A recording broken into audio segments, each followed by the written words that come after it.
We want to extract all of that capital, the 20% down payment, the renovations, the carrying costs, the closing costs, every nickel, ideally, if not close to every nickel, we want to extract through the power of that refinance by forcing that appreciation through the home. Hello, and welcome to Sink or Swim, a weekly podcast brought to you by RentSync, where we take a deep dive into the PropTech, multifamily, and rental housing industry. In each episode, we uncover the technologies and strategies used to help overcome operational challenges and increase the value of your multifamily investments. So, let's get into our conversation today. Welcome back to Sink or Swim. I'm your host, Nicolina Savelli, and on this podcast, I chat with rental housing industry experts to learn how you can reach more renters, sign more leases, and maximize the value of your assets.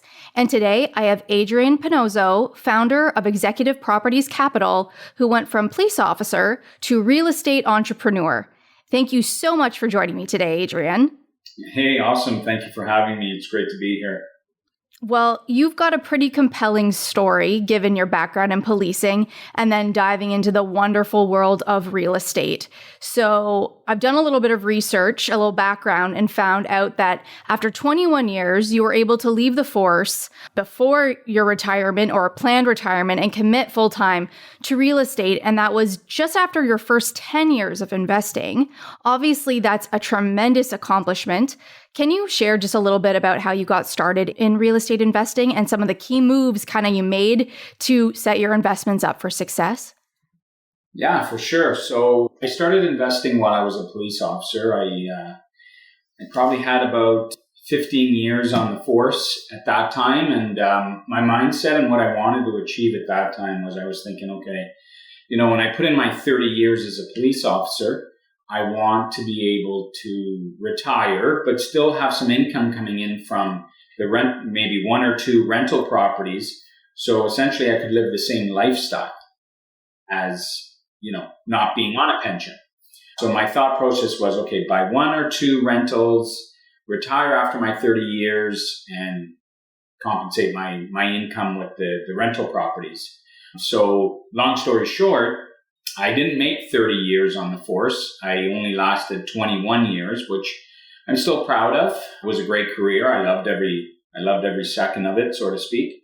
But those two rental properties that I bought that kickstarted my career in investment properties, essentially after a decade, turned into just shy of 70 homes now that we own, and equivalent to about 350 units that we own predominantly across the GTA, but for the most part in the city of Hamilton. And obviously those investments are in joint venture partnership with other like-minded investors. And ultimately they allowed me to retire early. So I didn't have to, stay on the force for my 30 years per se. Financially, I was able to leave and retire early and, as they say, start living life on my terms. So would you say it was those first few investments? What made you say, you know what, this is really taking off for us? Like, this is working. Was it getting those partners involved, or was it just seeing the growth of you just making the right moves out the gate and seeing those kind of take off really quickly without needing to do too much additional work on your behalf? Right. You know what? I think it was a bit of both. Like the first couple we bought, they were duplexes, and it really wasn't that hard. One, to find good tenants. Two, to keep management of those 2-3 initial properties. And we started to be comfortable with the tenants, with, essentially running a business and then building a bit of a reputation and name for ourselves, ultimately segueing into more of joint venture partnerships. And it really, we really didn't start to scale our portfolio until we started to partner with like-minded investors. One, and two, obviously incorporating partnerships with the BRRRR strategy really made things take off. I want to say in 2016, 2017, and that's when I left the force in 2017. And essentially, even though I was retired, I've never stopped working, but it really doesn't feel like work. It's been a lot of work, but fun work, different kind of work. Like I said, I make my own schedule. I live life on my terms. It's obviously providing financial freedom because not a lot of people would leave, a stable career like police where you have the benefits, the pension, the guaranteed income to be essentially self-employed and carry on the investing. So yeah, to answer your question, 2017, through the power of the BRRRR and joint venture partnerships, we took it probably from 30 units, say even 40 units, to now 350 units is really where the maximum growth happened within the last five-ish years. Wow. Yeah. And we'll talk about the BRRRR, kind of how you guys are doing that on your side. But first, I do want to talk about you mentioned the Hamilton market. That's where you started. I am a proud Hamiltonian. I was born and raised there. And I just want to talk about this market a bit and what you've seen happen over the last 10 years and really the last few years. Where were your initial investments and where are you kind of seeing growth in that market? And how are you kind of looking for new opportunities? Because Hamilton has exploded recently and things are becoming a little less affordable for a lot of people. So investors like yourself, how are you finding those new opportunities? So yeah, I've seen tremendous growth. I bought my first rental property in Hamilton 11 years ago. And it was a triplex. I still have it. Triplex, turnkey, fully renovated for $310,000. Nice. 11 years ago. Which is not even, that's not cheap. That's still Again, that was decent money for Hamilton and for what we were getting. I still have, for example, I still have that property today, and it's probably worth bare minimum $750, $770. So listed, and then you could probably sell it for over $1 million. But yeah, right now, God knows what you could sell it for, right? Yeah, probably close to $1 million anyway. But because the market, as you said, is crazy right now. So I've seen the market pretty much double in the last 10 years, especially the last few years. It continues, almost month to month, semi-annually, like incredible growth. Prices as of late are through the roof, and it's predominantly because inventory is so low, right? Like there is not a lot out there right now. So if you're a seller and you wanted to sell something, I would say there's probably no better time if you wanted just to unload and cash in. There's probably no better time than now, given where the market is today. And touching a little bit on rents, I think rents have really, really gone up a lot as well. When I started in Hamilton 11 years ago, a 2-bedroom was probably, give or take, $1,100-1,200 a month. And now we're teeter-tottering. Our 2 bedrooms are $1,600 a month. So there's been some pretty significant growth in the rental market as well. Which I feel is almost conservatively priced. Like I feel like you're pricing it in a very conservative way versus some of the things that I've seen come out at rental listings, $2,500 for a 1-bedroom in Hamilton. And people are, you can't help but comment on, where are you getting this price from? Where are you getting these rental rates set from? But the thing is that they can set it at that because there's such a low inventory in the market. Now, obviously, in secondary markets, they're almost like hitting that Toronto rental rate. Like it's getting very close to some of the rentals in Toronto. My friends who live there are paying $2,500. And then I've got friends in Hamilton who are paying the exact same thing and they've got more space. So it's like, how are you kind of ensuring that your renters are getting the best value and not feeling they're being taken advantage of? Obviously, you've purchased your properties a little bit earlier on. You're probably not covering a mortgage of $800,000 per property. You don't have to raise the rents incredibly high. But what are you doing to kind of make sure that people are seeing the value and sticking around? So when we're taking on new properties, we're still buying properties, right now still, but most, if not all of our properties, we kind of go overboard or a little more on the higher end to give the people the value they need, the tenants the value they need. Like, we're putting in quartz countertops, stainless steel appliances, the nice, vinyl flooring, porcelain tiles.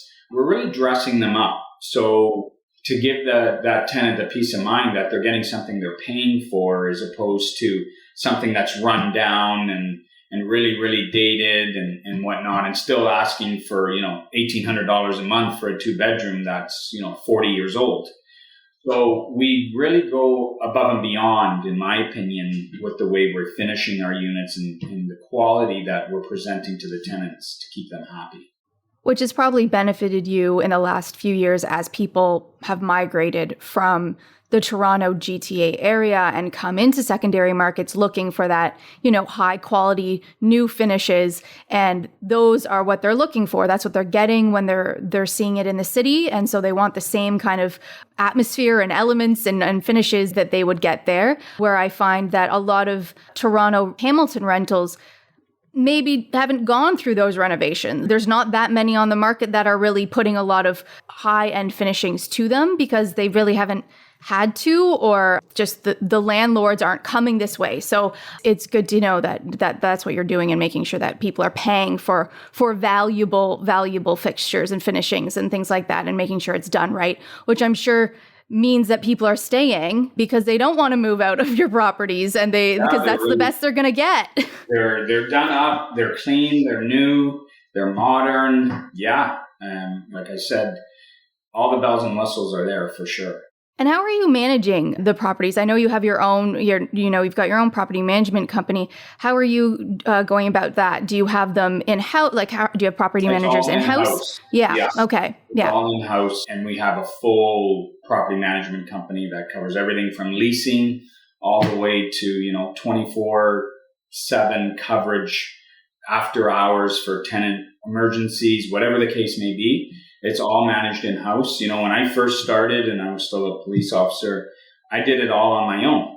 And as I continued to grow and ultimately continue to build a portfolio and units, we then decided, hey, it just makes most sense to keep it in-house. And we started our property management company as a result of that. Essentially, the vision was, I wanted to create like a Costco, where you come in the front door. You don't have to go to 7 grocery stores to go shopping. You go to Costco and you can pretty much get almost everything there. And that was my mindset too, where, you come in our front door. Obviously, I'm a licensed realtor as well, but above and beyond that, and I think more importantly, is the experience I bring to the table as an investor. And we have our in-house construction company. We have our in-house property management company, snow removal, grass cutting, you name it. It's all under one roof, essentially, giving that potential partner, joint venture partner, or client, the Costco effect, as you right. Makes sense. Yeah, that makes sense. Perfect. So during COVID, or maybe even outside of COVID, have you ever experienced any tenant delinquency? And if so, how have you kind of handled that? Because I know that was a big concern at the beginning of COVID, that there would be some issues there. We experienced very, very, I think we were at a 1% delinquency out of all of our units. And it was legit. Some of our young professionals are in the industry of restaurant or gyms, they're personal trainers and whatnot. And legitimately, they lost their job there and had some issues, so on and so forth, even though there was CERB or whatnot. But yeah, they had difficulty, which was legitimate. And we worked with them and put them on a payment plan to keep them up to par, so to speak. People that just flat out don't want to pay and stop paying, we haven't had any of that. If it was really legitimately affected because of COVID. Okay, good. Yeah, that's good to hear. I think that has been the consensus. I think there was a lot of doom and gloom at first, that things were just going to fall apart and no one was going to be able to pay. But by the sounds of it, it teetered around, like, on the worst end of it was like 5%, but for the most part, it was around 2% for most buildings, most landlords. So it's good to hear that, the smaller landlords are also saw the same kind of effect as well, because that was the big concern, that the smaller landlords that had, maybe 3 properties or 4 properties, that they would be in a little bit of a pickle with having, one tenant default. So yeah. Now let's talk about your system for real estate investing: buy, renovate, and refinance. Can you walk me through kind of a typical deal? What are the red flags that this one isn't for me, or on the flip side, this is the right deal, this is going to make me money? Can you kind of walk me through that? Are you looking to connect with more renters in Quebec and fill units fast? When you syndicate your properties with RentSync, you'll have free access to some of the most popular rental listing sites in the province, including louer.ca and Logis Quebec. Plus, we've upgraded our autoresponder tool so you can instantly translate your emails in French to better engage with all your prospects. If you're currently a RentSync client, your account manager can help you get set up. Or, if you're looking for more information, visit rentsync.com/Quebec-rental-listings. Now let's get back to the show.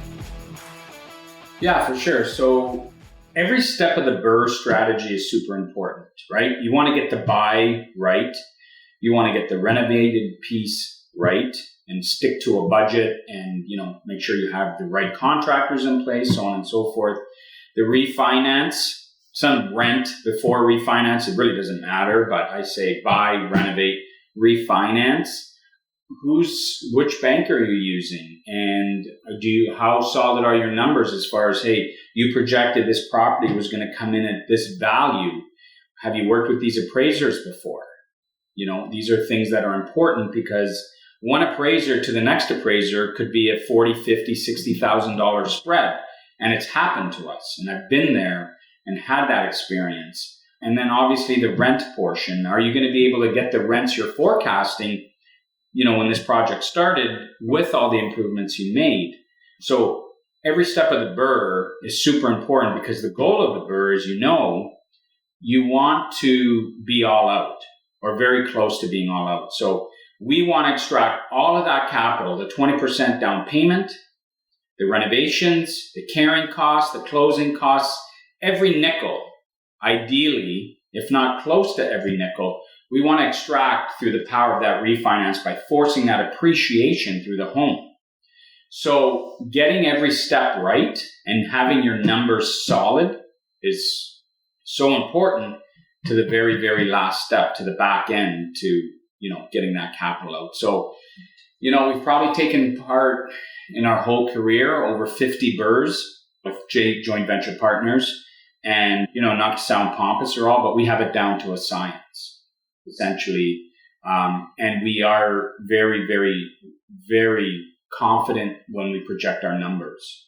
And it's all, as investors, as it's all about the numbers, right? So, yeah. So obviously, since you're renovating a number of properties, not everyone has the means to be able to say, yes, I can take that work on, I've got the right people for that.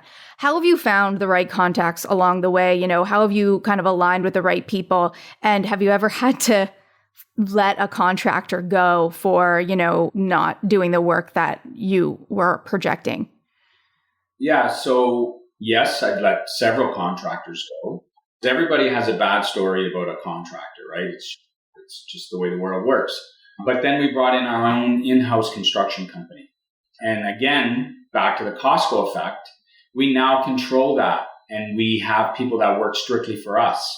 And having that is peace of mind, not only for me, but it's also peace of mind for my joint venture partners, because we're not going on Kijiji just hiring a fly-by-night kind of contractor that's going to show up, not show up, take our money, this, that, the other. We're hiring, people that work strictly for us, and we can control budgets, timelines, so on and so forth. That's how we do that. Yeah, that makes sense. Now, I'll just pivot a little bit on that conversation. Obviously, we've talked about the price of real estate the last 2 to 5 years. People who have over 200 doors under their belt, maybe it's not too difficult to continue investing in major markets and feeling confident about the deal size.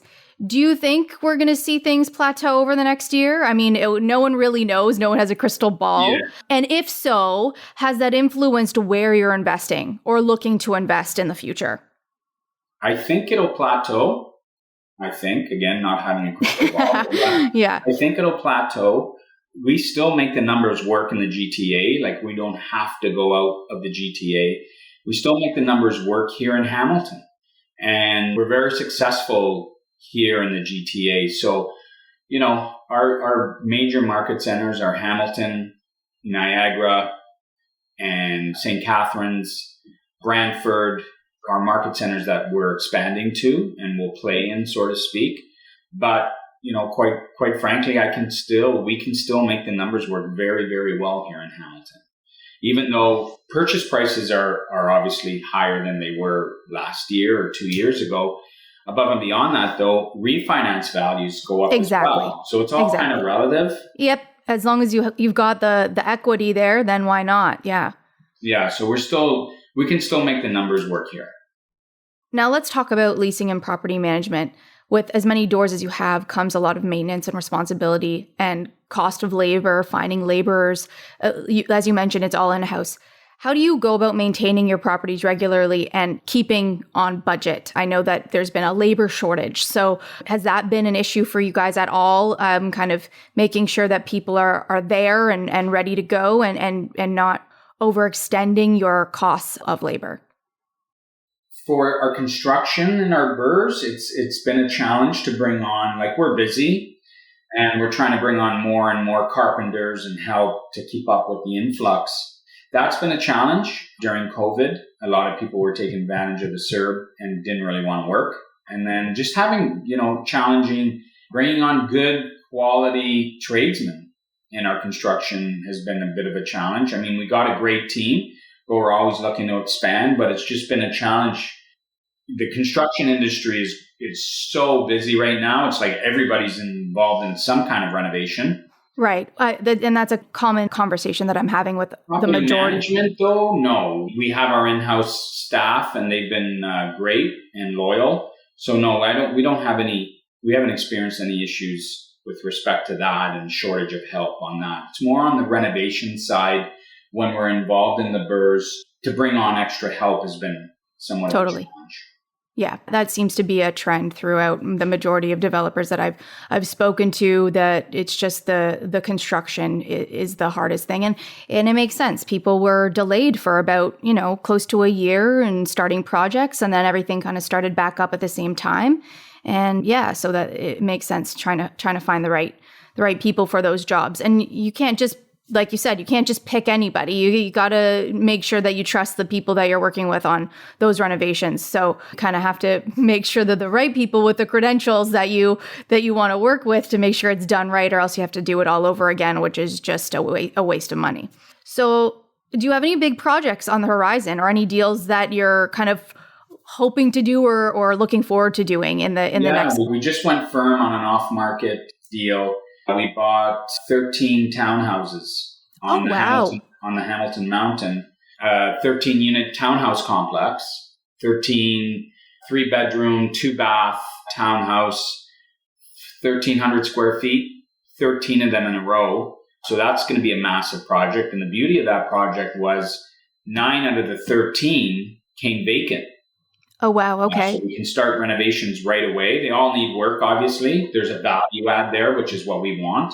But yeah, 9 out of the 13 are vacant, so we can start our rentals right away. So major, huge project. But yeah, that's definitely on the horizon. We close at the end of the month. So we're looking forward to getting that started. That'll probably be one of our biggest renovation projects that will be happening simultaneous throughout. Well, to start with the 9 vacant, and then we'll be working on the other 4 as well once the tenants move on their way. Now, clearly you understand personal branding and marketing. You seem to be well versed in that. You have a website, you appear on podcasts. How are you leveraging and marketing advertising for your actual properties? How are you consistently filling vacancies and marketing your properties today? And to add to that, how has that changed from 10 years ago? We get a lot of great leads from Facebook Marketplace. Right. It seems to be very, very, very popular right now. We do the Pad Mapper, Kijiji, WalkScore. We do all of those platforms as well. But a lot of good quality leads at the moment seem to be coming from Facebook Marketplace. Filling vacancies hasn't been a huge concern of yours, obviously, right now. No, they go quick. Yeah, I mean, that's fair. Beautiful units.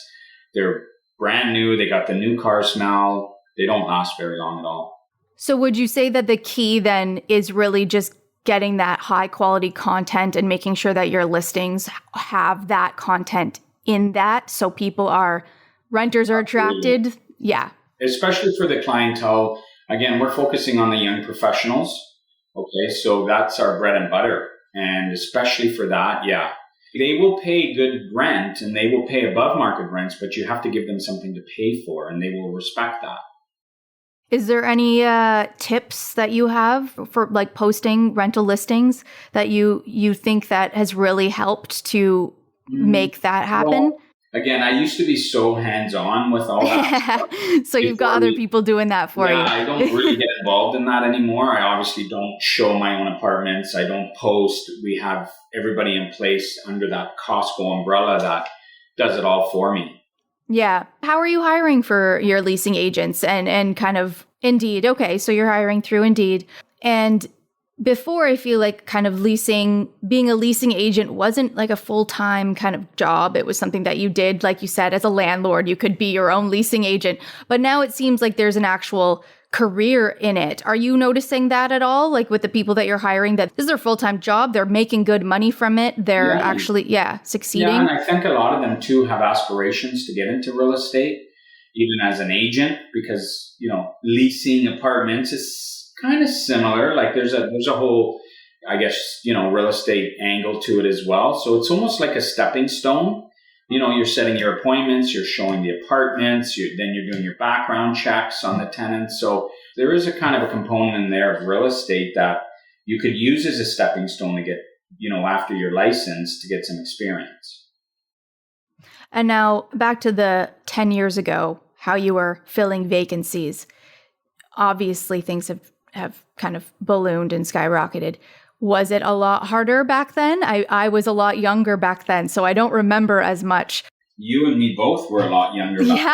Yeah, exactly. Right? We were 10 years ago. That's a decade of I guess, our lives. But it was easy then. And it was easy then, too. It was easy then, but then it was all Kijiji. There was just Kijiji, all day long. Obviously, now we have a lot more options than just Kijiji. So again, our units don't last long. If they're up for 2 weeks and they've gone through 2 or 3 days of showing, they're gone. Right. They're gone. Yeah, that's fair. So. All right. Well, Adrian, thank you so much for coming on and sharing your experiences. And I think that's an incredible opportunity with the townhouses. I'm looking forward to kind of doing a little drive-by, seeing what's going on up there. Pick up a coffee and stop by and I'll give you a tour. Yeah, that would be amazing. And then obviously, finally, my last question to you is if anyone is looking to connect with you, your company, where can they find you? Yeah, so we're all over, like I mentioned, social media, Instagram, Facebook, LinkedIn. Just put in my name if you want, Adrian. My last name is Pannozzo. Website, www.investwithepc.com. Or shoot me an email, adrian@investwithepc.com. Awesome. Very easy to get a hold of me. And then, even if I can give you some advice or help you out or have a digital coffee, let's do it. Well, thank you again for sharing all your knowledge with us and taking the time to join me on this episode of Sink or Swim. And until next time, everyone, keep swimming. You've reached the end of another episode of Sink or Swim. Make sure to visit us at rensync.com/podcast to access show notes, key takeaways, and where you can sign up to our newsletter to receive free bonus content. If you found value in this show, please also remember to rate, review, and subscribe. Don't forget to join us next week for another episode. Thanks for listening.